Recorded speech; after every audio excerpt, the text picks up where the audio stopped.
준비를 해놓고 잘라서 여기도 똑깍 요렇게 되면 돼요. 자, 요걸 기준으로 하는 거예요. 모든 게 다. 안녕하세요. 하루하루 문숙의 문숙입니다. 오늘은 요즘 겨울철에 면역이 자꾸 떨어지잖아요. 면역을 올려주고 몸이 개운치 않을 때 항상 몸을 바로 잡아주는 음식은 어떤 걸 생각하셔야 되냐면 몸을 알칼리화 시켜준다라는 생각을 빨리 하시면 됩니다. 그래서 오늘은 몸을 알칼리화 시켜주는 밸런스를 맞춰주는 야채 스프를 만들어 보도록 하겠습니다.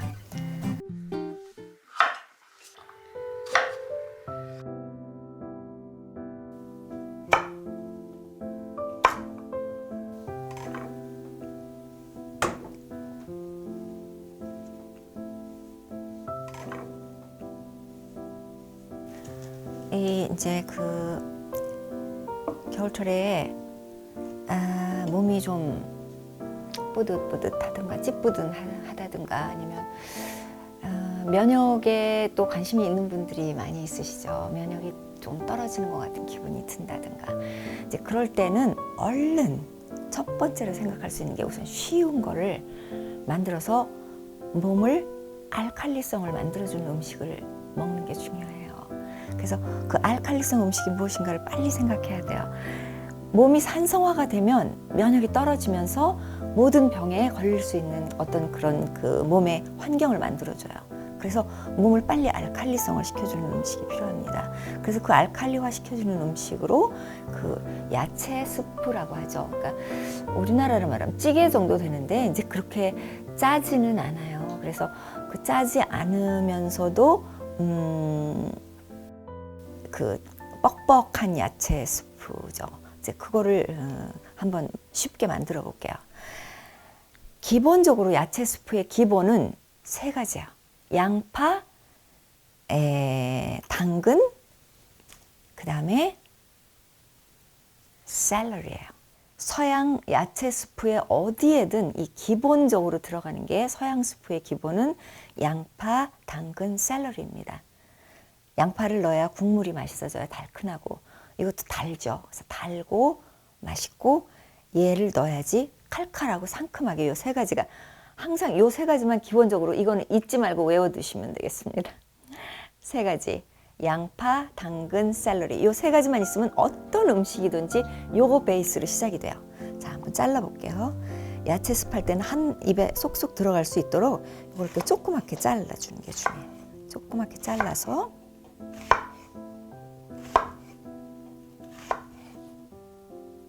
이렇게 한 다음에 여기도 이렇게 똑깍 이렇게 자르면 이렇게 사각 양파가 되죠. 이렇게 되면 돼요. 자, 요걸 기준으로 하는 거예요. 모든 게 다. 국물을 만들 때 요거를 기름에다 볶다가 시작을 하기도 하고 아니면 이걸 물에다 볶다가 그걸 물볶음이라고 합니다. 물볶음. 그러니까 그거 물볶음은 이제 신체가 굉장히 약하신 분이나 그 전혀 기름을 감당하지 못하는 그 면역력이 나쁜 분이라든가 아니면 그 간의 활성화가 이미 되지 않아서 기름을 전혀 활성화를 시키지 못하시는 분이 있으세요. 환자들. 그런 분들은 물볶음을 해주시면 돼요. 그렇지 않으면 이제 기름볶음을 하는데 기름에다 요거를 잘 볶아야 국물이 맛있어요. 그래서 우선 기름을 쓰는데 이거는 스프이기 때문에 오랫동안 조리를 하는 기름을 써야 돼요. 그래서 그 열에 약하지 않은 기름을 쓰면 기름이 쿠킹하는 도중에 산화가 돼서 몸에 부작용을 일으킬 수 있거나 오히려 면역을 떨어뜨릴 수가 있습니다. 그래서 그 몸에 그 오랫동안 하이힛에 할 수 있는 것이 이제 그 포화지방산이 있습니다. 포화지방산이라는 건 그 saturate fat이라고 그래가지고 응고되는 그 기름을 말해요. 찬 공기에서 응고되는 기름을 말합니다. 그래서 이제 그게 예를 들어서 뭐 돼지기름이나 소기름도 다 뭐예요? 포화지방산이에요. 그래서 그 포화지방산을 너무 많이 먹어서도 지금 문제가 심각하게 일어나고 있죠. 그래서 그거를 식물성 포화지방산을 씁니다. 그렇지 않으면 이 열을 견딜 수가 없어요. 그래서 식물성 기름은 맨 마지막에 조금 넣어주는 정도이지 끓일 때나 조리를 오랫동안 하는 음식에서는 항상 포화지방산을 씁니다. 그래서 이 경우에는 열을 견딜 수 있는 그 기름 포화지방산의 코코넛 오일이 가장 좋아요. 포화지방산인 코코넛 오일 투하. 코코넛 오일을 넣으면서 바로 이제 양파를 적당량의 양파를 투하. 예. 그래서 이게 우선 이 양파가 잘 볶아줘야 돼요. 그래야지 국물이 맛있어요. 그게 출익이야. 그걸 잘 못하고 그냥 갖다 막 넣으면 국물이 맛이 없어요. 같이 돌지를 않아. 그래서 그거 이제 사람들이 거기서 실패를 해. 양파를 얼마나 천천히 잘 볶느냐에 따라서 성공 실패가 결정이 됩니다. 약한 불에다 서서하게 이걸 잘 볶아요. 이게 투명한 색깔이 될 때까지. 그래서 고게 볶아지는 동안 이제 다른 야채를 썰어서 준비를 하고, 다른 것도 마찬가지예요. 그렇게 조그맣게 썰어서 넣을 거니까 스몰 큐브, 그러니까 작은 사각형 정도의 어떤 이거를 사이즈를 될 수 있으면 맞춰서 그 요리를 하는 것도 이쁘게 잘 보이려고 하는 게 아니라 사이즈가 비슷비슷하면 고르게 익어요. 그래서 음식이 더 맛이 있고 고르게 익기 때문에 그렇게 하는 거예요. 그러니까 이것도 복잡하고 어려운 건 없어요. 아무나 다 할 수 있어요. 불 조정만 할 수 있는 사람이라면 아무나 할 수 있는 음식이에요. 자, 여기다가 이제 당근 투하. 이때 비율이 있어요. 양파, 당근, 샐러리를 2대 2대 1 비율로 하시면 되는데 그게 사람에 따라서 조금 달라요. 2대 1대 1로 하는 사람도 있어요. 그래서 2대 2대 1 혹은 2대 1대 1. 그래서 그때에 따라서 나의 기분이 어떠냐에 따라서 그 비율을 맞춰주시면 돼요. 자, 여기다가 여러분 그 렌틀 콩이라고 아마 많이 들어봤을 거예요. 이게 소화도 잘 되고 아주 맛이 있는 콩이에요. 오늘 이거를 조금 넣겠어요. 근데 이거는 하룻밤을 불리지 않아도 돼요. 한 1시간 정도 불려 놓으면 됩니다. 그래서 불린 거를 넣어서 같이 조금 익힌다. 같이 볶는다. 이렇게. 그 다음에 이제 샐러리를 잘라서 준비를 해놓고, 샐러리를 넣을 건데 넣기 전에 호박을 제가 조금 잘라놨죠. 그래서 호박을 조금 여기다가 가미를 하겠어요. 야채 수비니까 호박을 조금 넣고 같이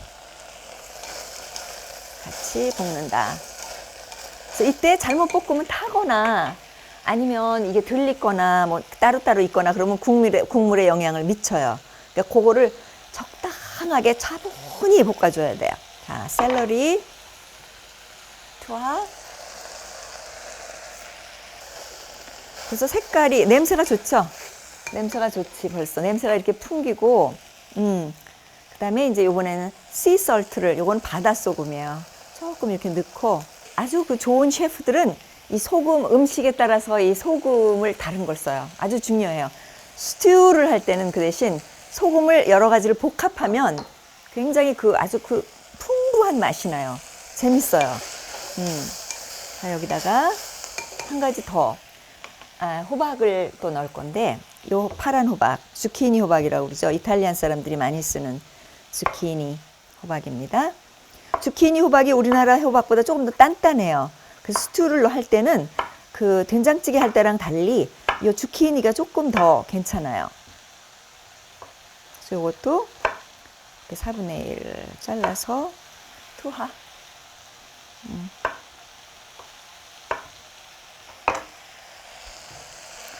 계속 타지 않도록 해주면서,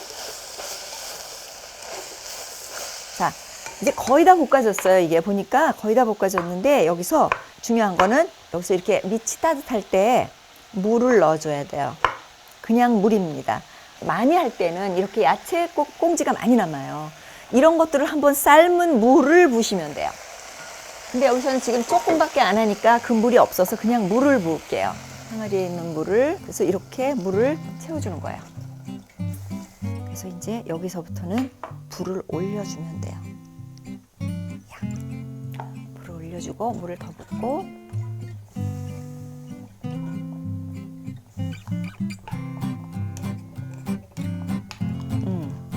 다 이렇게 한 다음에 서서히 조리듯이 끓인다.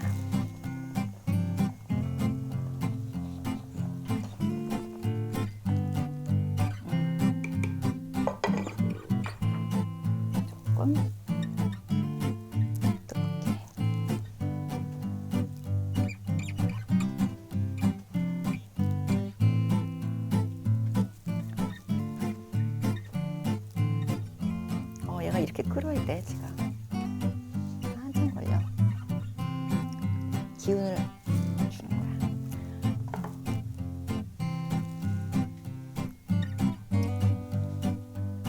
얼굴 봐. 그 조금 자연스러웠는데 아직도 덜 자연스러워요. 우리가 그 조금 더 이렇게 이거 까먹을 뻔했다. 이것도 이제 부러졌다. 부러졌어. 이게 뭐게요? 딱 알았어. 네, 맞아요. 이게 베일리프. 베일리프가 옛날에 뭐 그리스에서 올림픽 했을 때 이걸로 만든 왕관을 썼잖아요. 이게 그러니까 어느 나라를 가든 꼭 그런 그 나라에 맞는 그 세이크레드 플랜트가 있어요. 그 아메리칸 인디언들한테는 세이지예요. 세이지가 온갖 군데 다 널렸는데 거기 사막에 가면은 그거 가지고 배 아플 때는 끓여서 물로 마시고 뭐 또 스피리추얼 무슨 뭐 또 막 그걸 끓여가지고 뿌려주고 마시고 디톡스 하고 그러니까 거기도 아메리칸 세이지가 있어요. 그리스에는 이 월계수예요. 그 세이크레드 플랜트가. 근데 이게 굉장히 맛이 있어요. 국물에다 넣으면 먹지는 않는데 이제 이거를 우려내는 그 스튜에는 꼭 월계수가 들어가요. 그래서 이 월계수를 이렇게 이게 부서졌지만 그래도 넣는다. 투하. 그래서 같이 국물이 우러날 수 있도록. 자, 허브를 쓸 건데 이 허브들이 허브라는 게 herb이라고 하죠. herb들은 그거 자체로만 먹지는 않아요, 잘. 그런데 이런 음식을 할 때 돕는 음식으로 써요. 왜냐하면 그 음식 자체가 강하기 때문에 이거 자체로만 먹지는 않아요. 그래서 이건 이제 뭐 말려진 파슬리라든가 이런 거는 이제 조금 넣어서 같이 어우러지게 만들고, 또 이거는 베이슬, 바질이라고 하죠. 바질은 좀 독하기 때문에 많이 넣으면 또 음식에 너무 영향을 미칠 수 있으니까 조금만 넣고. 재밌잖아요. 나 이런 거 되게 재밌어 해. 조금씩 이렇게 넣고 뭐 또 이런 소금도 또 조금 더 넣고, 또 씨설트도 조금 더 넣고, 아직 그 간에 여유가 있으니까 간이 딱 올 때까지 또 좀 넣고, 그러다 또 같이 또 어우러지고 이렇게 월계수잎은 이렇게 넣어가지고 같이 끓이는 거예요. 나중에 꺼내면 돼요. 먹지 말고. 저는 맛보는 맛에 음식을 하는 것 같아요. 나는 맛보고 나면 다 만들어 놓고 나면 배불러서 못 먹을 정도로 맛보는 걸 좋아해요. 그래서 음식하는 사람의 특권이에요. 맛보고 또 혼자 막 이러고. 볼게요. 거의 비슷하게 와가요. 지금 온다. 맛이 온다. 그래서 와가지고 이렇게 딱 어우러져야 돼. 그런 순간이 와요. 그러니까 끓이다 보면. 또 어떻게 되는지 이제 보고. 수투는 이렇게 이래 스튜라는 게 뻑뻑해요. 그래서 여기서 지금 제일 중요한 거는 이 렌틀 콩이 익었느냐 안 익었느냐거든요. 거의 익어가요. 그게 왜냐하면 렌틀 콩이 고소해요. 익으면. 그 고소한 맛이 유지가 돼야 되니까. 그다음에 여기다가 하얀 페퍼를 아주 조금만, 이 정도. 이게 상당히 매울 수 있어요. 근데 어떤 거는 이렇게 먹고 나면 점점 더 매워지는 게 있어요. 물 마시면 더 맵고 막.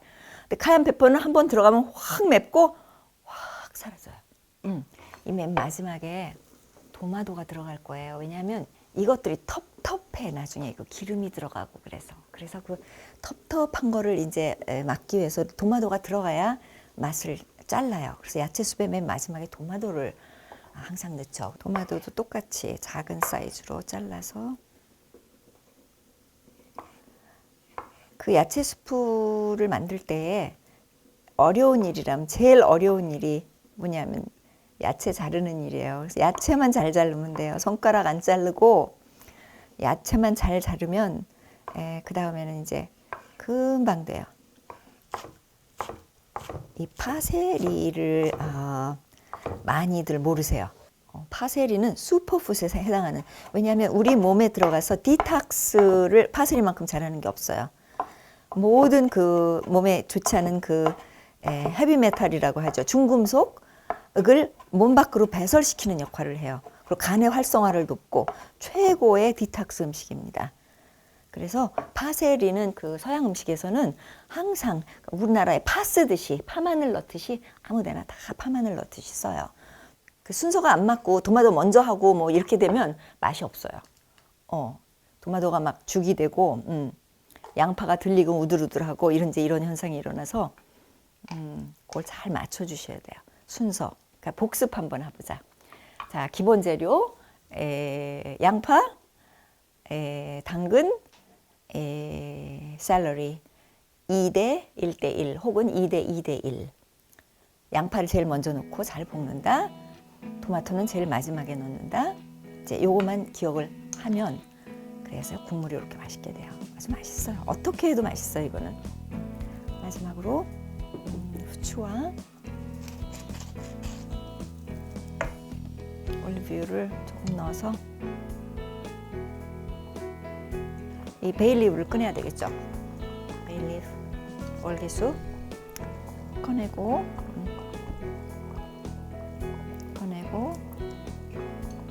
마지막 남은 그 파슬리 넣고 다 된 거예요. 뚜껑 닫아서 가져가서 먹겠습니다.